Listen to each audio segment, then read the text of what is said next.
नमस्कार, आप देख रहे हैं भारत न्यूज टीवी। मैं हूं आपके साथ प्रिया सिंह। चलिए नजर डालते हैं आज की कुछ खास खबरों की तरफ। कांग्रेस पार्टी ने ओबीसी के साथ बहुत बड़ा धोखा किया है। यही कारण है कि ओबीसी को अब तक 27% आरक्षण नहीं मिल पाया। ये विधेयक की कॉपी है जिसे कांग्रेस पार्टी विधानसभा में लेकर आई थी।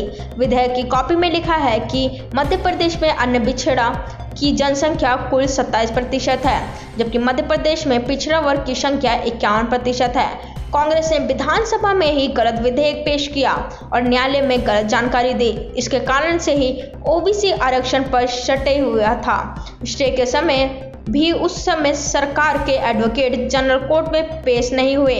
इसके साथ ही सवाल तक कांग्रेस सरकार ने कोई ओबीसी को 27% आरक्षण मिले, इसके कोई प्रयास नहीं हुए। अगर उस समय स्टे हुआ था तो उस समय सरकार को स्टे के खिलाफ सुप्रीम कोर्ट जाना था, लेकिन कांग्रेस के लोग सुप्रीम कोर्ट नहीं गए। इस तरह से ओबीसी को गुमराह करने का काम कांग्रेस ने किया।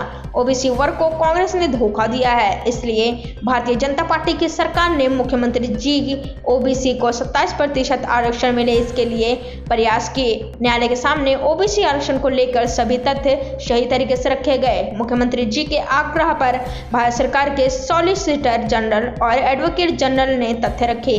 सभी तथ्यों को सुनने के बाद न्यायालय ने सुनवाई के लिए 20 सितंबर की तारीख निश्चित की है।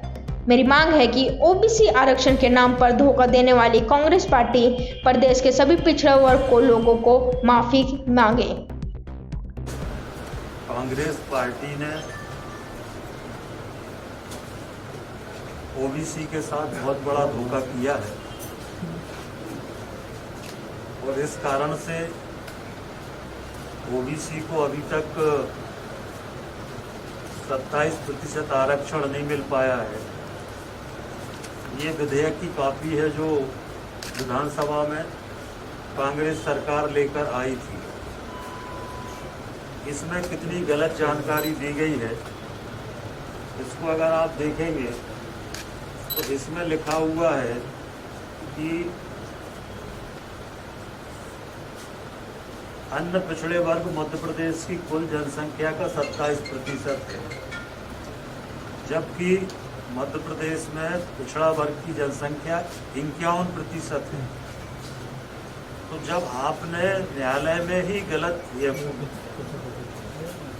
विधानसभा में ही गलत विधेयक पेश किया और न्यायालय में गलत जानकारी दी, इस कारण से ओबीसी के आरक्षण पर न्यायालय में स्टे हुआ और स्टे होने के बाद स्टे के समय भी इनके जो एडवोकेट जनरल थे उस समय सरकार के, वो उपस्थित नहीं हुए और इसके साथ साथ 1.25 साल तक सरकार की तरफ से कोई प्रयास नहीं हुए कि ओबीसी को आरक्षण मिले।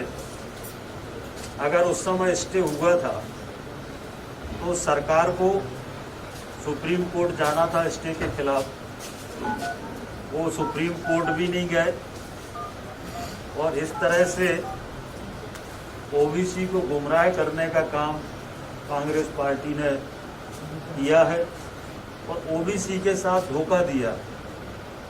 ये स्वयं लिख रहे हैं कि कुल आबादी 27%, जबकि ओबीसी की आबादी मध्य प्रदेश में 51% है। तो जब आप खुद ही विधेयक में गलत जानकारी दे रहे हो तो न्यायालय से तो स्वाभाविक रूप से स्टे होना ही था और इसीलिए भारतीय जनता पार्टी की हमारी सरकार ने, माननीय मुख्यमंत्री जी ने हमारी सरकार बनने के बाद ओबीसी को 27% आरक्षण मिले, इसको लेकर गंभीरता से प्रयास किए। न्यायालय में ठीक ढंग से सरकार का पक्ष रखा। मुख्यमंत्री जी के आग्रह पर सॉलिसिटर जनरल स्वयं वर्चुअली कल न्यायालय में उन्होंने अपनी बातें रखी, तथ्य रखे।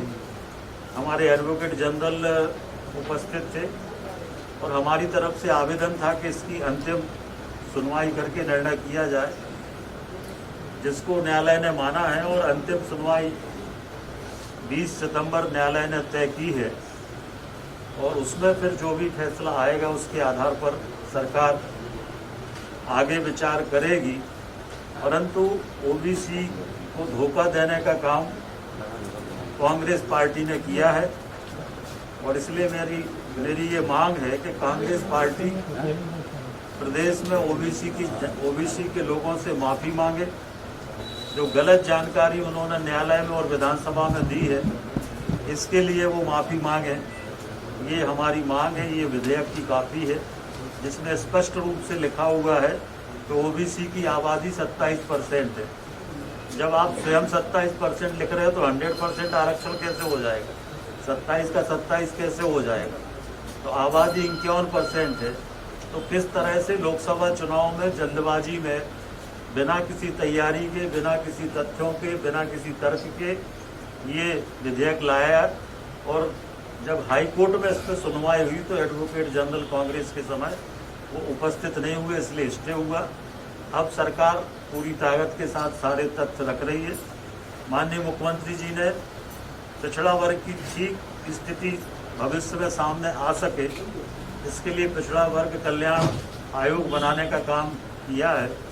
और वो आयोग सारे राज्य में दौरा करके जो पिछड़ा वर्ग की सामाजिक, आर्थिक, शैक्षणिक जो स्थिति है वो मैं तथ्यों के साथ आने वाले समय में वो रिपोर्ट में आएगा, तो इससे भी हमारा पक्ष मजबूत होगा।